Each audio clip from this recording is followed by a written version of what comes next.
Everyone, সবাই কেমন আছো? আশা করি সবাই ভীষণ ভালো আছো। আমার একটা নতুন ব্লগে তোমাদের সবাইকে অনেক অনেক ওয়েলকাম। আর আজকেই হলো সেই দিনটা যেটার জন্য তোমরা এতদিন ওয়েট করে আছো। আমাকে অনেক কমেন্ট করেছো যে কবে মামামের ফেস দেখাবো। তো আজকে ব্লগটা দেখতে থাকো। আজকেই মামামের ফেস আমি রিভিল করে দেবো। অবশ্যই জানাবে মামাম কার মতো দেখতে হয়েছে। এই বাড়িতে এসে তো আমাকে কিছুই করতে হয় না, বিছানাটাও মা গুছিয়ে দিত। বাট কয়েকদিন ধরে মামামকে বলেছি, মা তুমি স্নান করিয়ে দাও, বিছানাটা আমি আমার মতো করে গুছিয়ে নিই। কেন জানি না, আমার নিজে না গোছালে ভালো লাগে না। বাট মা গোছাও খুব সুন্দর করে। বাট আমি যেহেতু মামামের সব কাজ করি, তাই মামামের জিনিসগুলো কোথায় কেমন রাখলে ভালো হবে সেটা আমি আমার মতো করে রাখলেই মনে হয় আমার ভালো হয়। তো আমার কাজ হচ্ছে সারাদিনে মামামকে দেখা আর এই বিছানাটা গুছিয়ে আমার ঘরটায় শুধু ঝাড় দিয়ে দেওয়া। তাছাড়া কিন্তু কিছুই আমি করি না।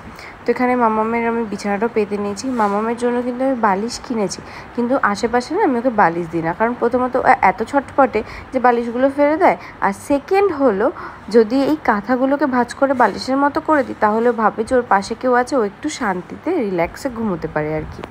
তো মামামের এর মধ্যে স্নান হয়ে গেছে, মামামকে জামা কাপড় দিয়ে এসেছি। আর এই যে এই কাজলটা কিন্তু আমি কিনিনি, মা পেতেছে। দেখো বিছানাটা আমি আমার মতো করে গুছিয়ে নিয়েছি। তারপর আমি রেডি হয়ে গেছি। এবার ভাবছো তো যে কোথায় বেরোচ্ছি, মামাম ঘুমোচ্ছে আর এর মধ্যেই আমি একটুখানি হেঁটে হেঁটে বেরোলাম একটা ব্যাগ কেনার জন্য।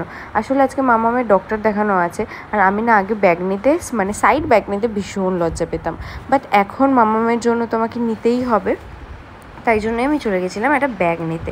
এই দিদিটার বাড়িতেই ফোন করে এসেছিলাম, আমার একটা ব্যাগ ফ্রিও দিয়েছে জানো তো। এই দেখো বাড়ি চলে এসেছি, দেখাচ্ছি। এই যে এই ব্যাগটা লেদারের উপরেই কাপড় দেওয়া, এই ব্যাগটা আমি নিয়েছি। আর এই ব্ল্যাক কালারের ব্যাগটা মামামের জন্য দিদি আবার ফ্রি দিয়েছে। এর মধ্যেই আবার চলে এসেছিলো আমার একটা পার্সেল। তো পার্সেলে আমি অর্ডার করেছিলাম মামামের ফিডার ক্লিনার, আর তার সাথে মানে ওর পাপার জন্য একটা পারফিউম।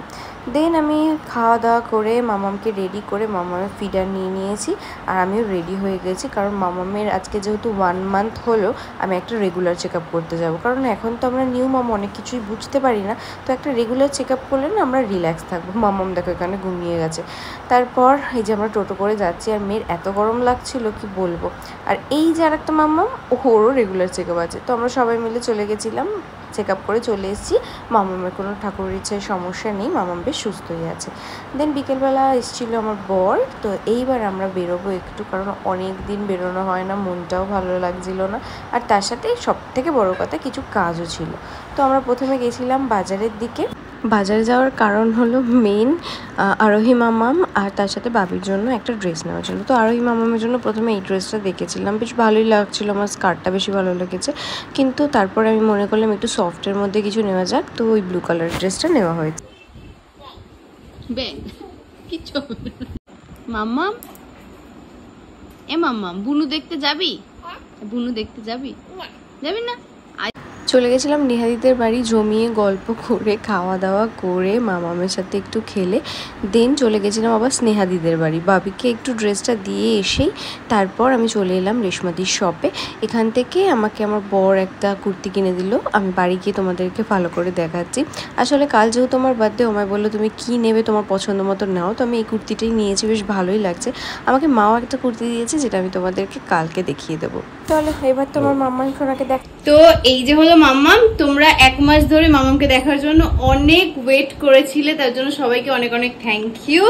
আর মামামের একটু ঘুম পেয়ে গেছে। মামাম কার মতো দেখতে হয়েছে তোমরা অবশ্যই কমেন্ট করে জানিও। এইটা হলো তোমাদের মিহি সোনা, তাই না মাম্মা? ও মাম্মা, মাম্মা একদম শান্ত, এখন খুব চুপ করে রয়েছে। মান সম্মান রেখেছে আমার মাম্মা। মামাম, মামামের দিদুন আজকে মামামের কপালে চাপ তুলেছে। তোমাদেরকে অনেক থ্যাংক ইউ মামামকে দেখার জন্য। একটা মাস তোমরা নিজের ফ্যামিলির মতো ওয়েট করেছো, আর তোমরা বুঝেছো যে একটা বাচ্চাকে 1 মাসের পরে দেখানোটাই বেটার। তো সবাইকে অনেক থ্যাংক ইউ আর আমার পাশে থাকার জন্য। আর মামামকে আমাকে অনেক ভালোবাসা।